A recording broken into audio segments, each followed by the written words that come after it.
Okay, I'm back here with my friend Georgie Martorano. Thank you for spending some time with me. He has so many fascinating stories. We're just going to scratch the surface.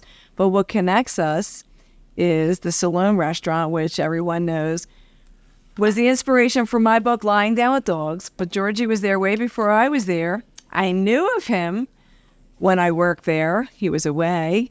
And then I met him when he came back there. And so that connects us as well as being writers. So I have so many questions for Georgie. His life has been incredibly fascinating, 32 years in prison.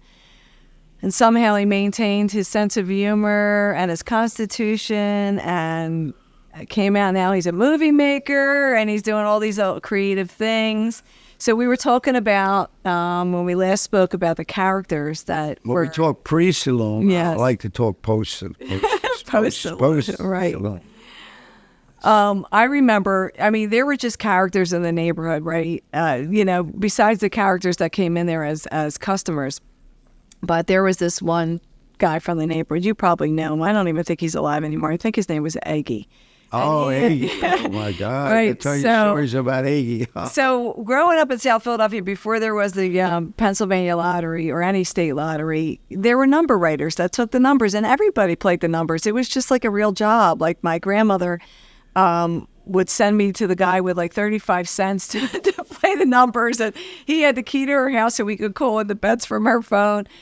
And the numbers were based on the horse races, right? So they'd want to know what was the first number, what was leading. So if you played 258, that was my father's number.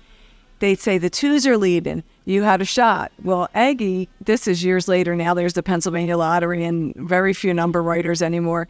We would be getting our specials for the evening. The notorious list of specials at the saloon that you had to remember, 23 specials, 42 specials.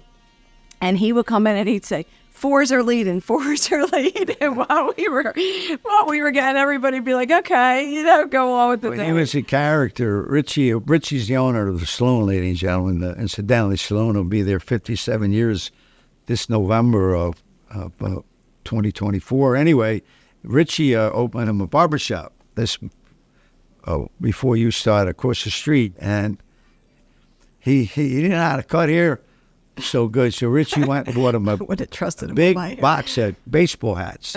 So when you got a haircut, you got a free baseball hat. And the difference between the bad haircut, 2 weeks, because you get a baseball cap and you had to wait a few weeks for your hair to straighten out. Right. He was a guy. I have a funny story. I'm in a chair one time, and it was I were pagers. So you get a page. And he had a payphone. So I said, excuse me, it's important. So I got up and I made a call and went back to the chair. The pager went off. Excuse me. I went and made a call. Third time, he said, no, wait a minute. Don't go nowhere. He goes in the back and I hear like tools clanging. And he comes out with a crowbar and he rips the phone off the wall. And now they're pretty big and heavy. He put it on my lap. He says, make your calls now, because I got to finish his haircut. So did something happen to him later on where he... There's always something happened to that guy. Poor Richie must have, all his life, since they were kids, he gets a bus or a train, winds up in Miami. I took the call. I was the hostess. He stole an ambulance. Stole an ambulance. He drove there in an ambulance.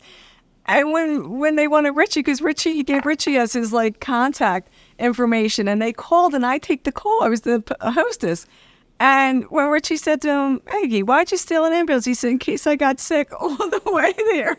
So what happens is he didn't get too far in the ambulance, right. And he runs and finds a train moving. Don't ask me how he found a train moving in Miami. And the next thing you know, he jumps from the train off the bridge into the water, and he almost drowns, and they take him to the hospital. Right. And that's how Richie finally found him, and the story goes on and on and on.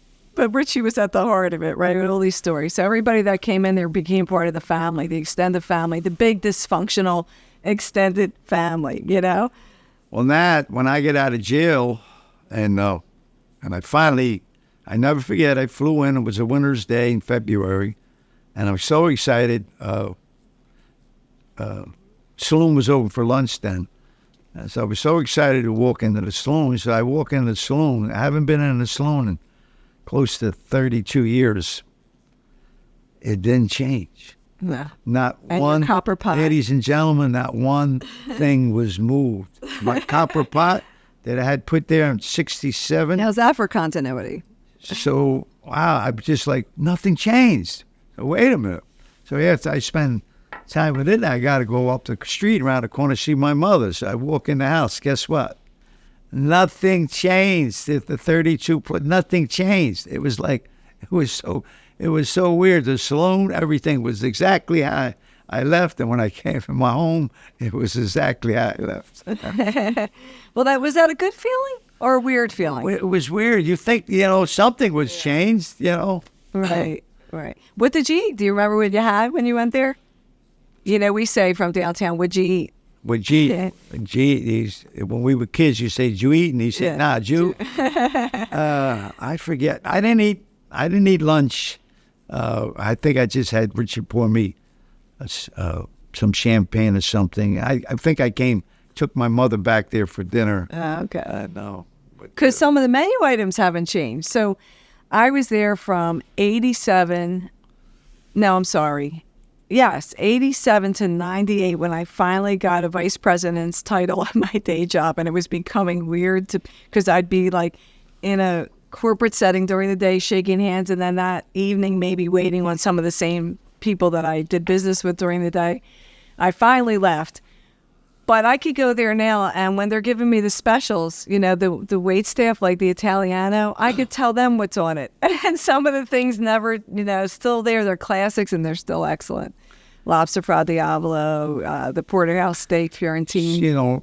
It's been around like November, 57 years, and people, I'll tell you, a lot of good customers that are concerned.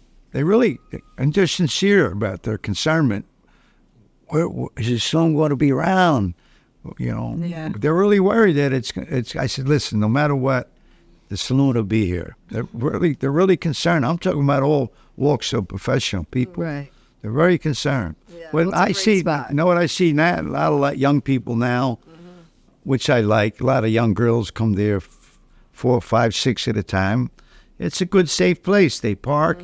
There's the 2 parking lots, and it's a good, safe place. So. Right.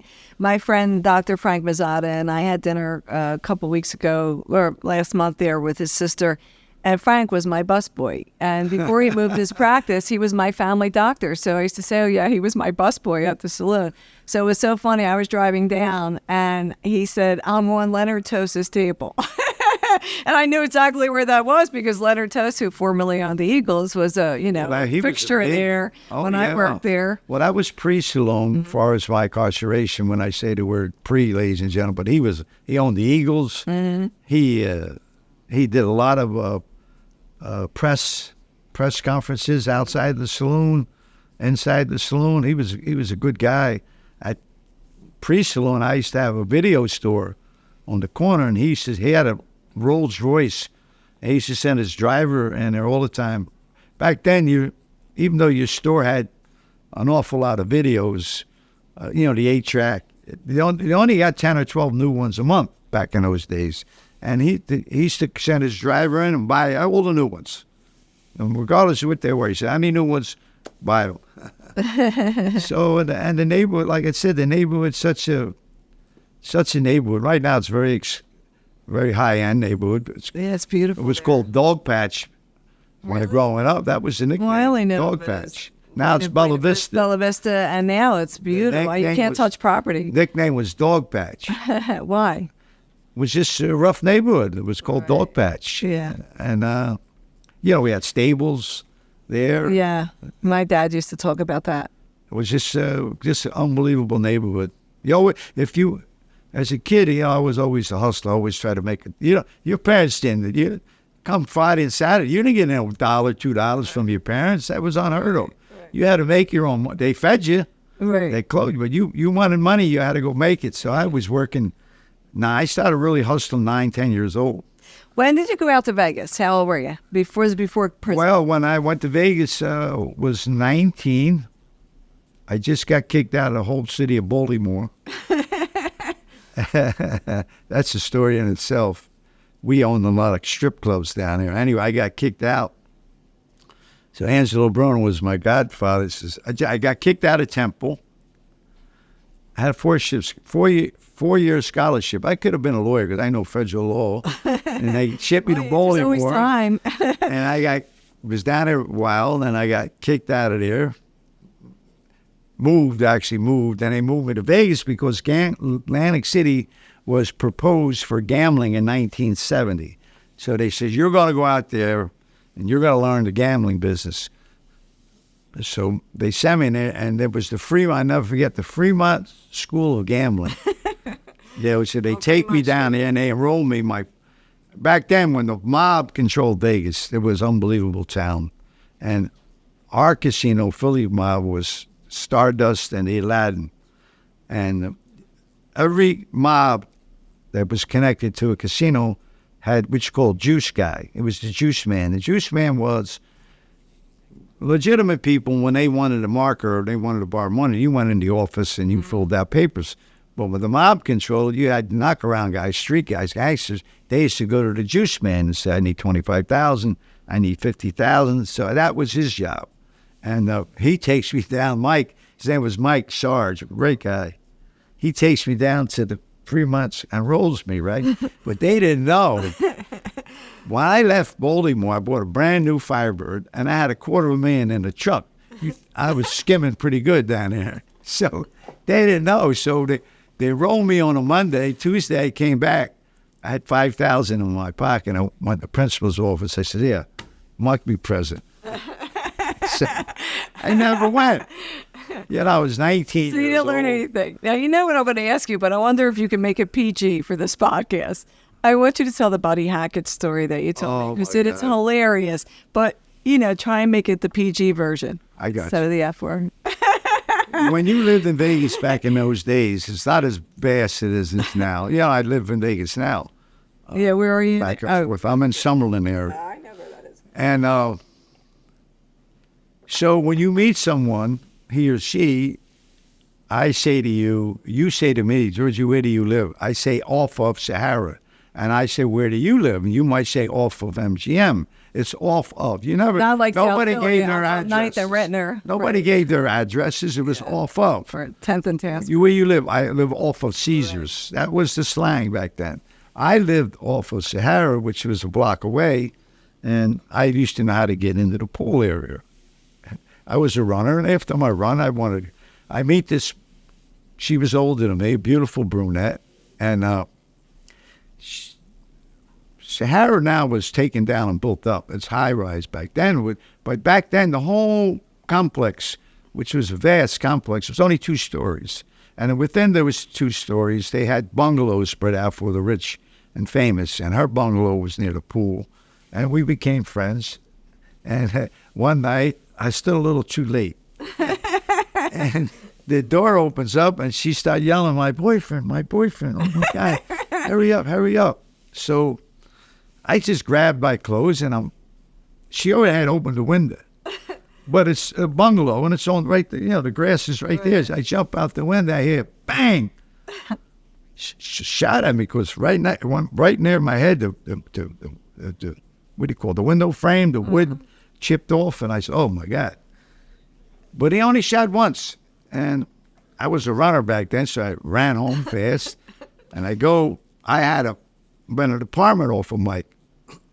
They had a beautiful home. It was a little more like a pool house, but it was like an apartment. And I said, hey, somebody just shot at me. Well, his face went to stone, because his job is to look This is your juice man. His job was to look. Right. What, you going to call Philly and tell my father or my godfather he's dead? Yeah. They would have killed him in a week later. So we go. Now, everybody knew Mike. You had security. Went right through with the car. You had a cat right through security. Go to the bungalow. Banged on the door. It opens up. I'm standing behind him. Handsome man, looked like Clark Gable. He slaps this guy so hard, And all I seen a guy flipping, because I'm peeping behind him. I see a guy flipping across the room, and when he stood up, guess who it was? Buddy Hackett. Me and him got like this. He said, kid, anything you want. I got points in the casino. But leave my girl alone. So now back then there was no credit cards. It was signature. You were keyed in your signature. So I had a signature at the Aladdin. I had a signature at the Stardust. Now I got a signature at the Sahara. So if you were a friend of mine, he or she, when you came to visit me, we didn't pay for anything. That's when the mob controlled it.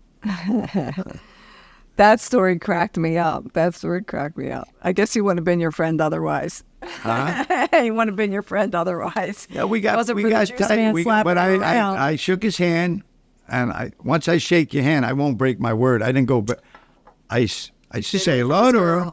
I used to say hello to her, but I didn't go back. So are these some of the stories in these Ain't No Fairy Tales? Do they come up, some of these stories, or is mostly about well, I'm a river of stories, and I love just telling the stories of my life. And I just booked a place called Rosie's in Philly on 6th and Bramers. We're going to do a show there December 20th. Ladies and gentlemen, you're going to see a great show.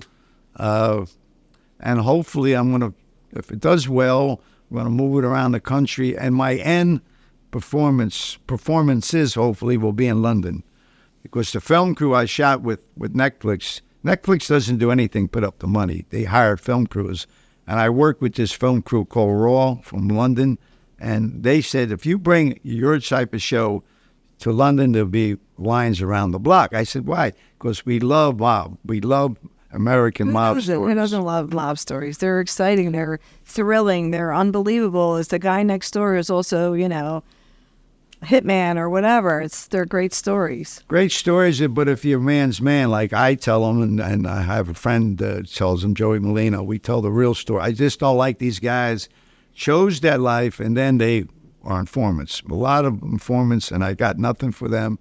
And people have a misconception about why a guy informs. I know the real reason most of these guys inform. We're going to save that for another time. All right.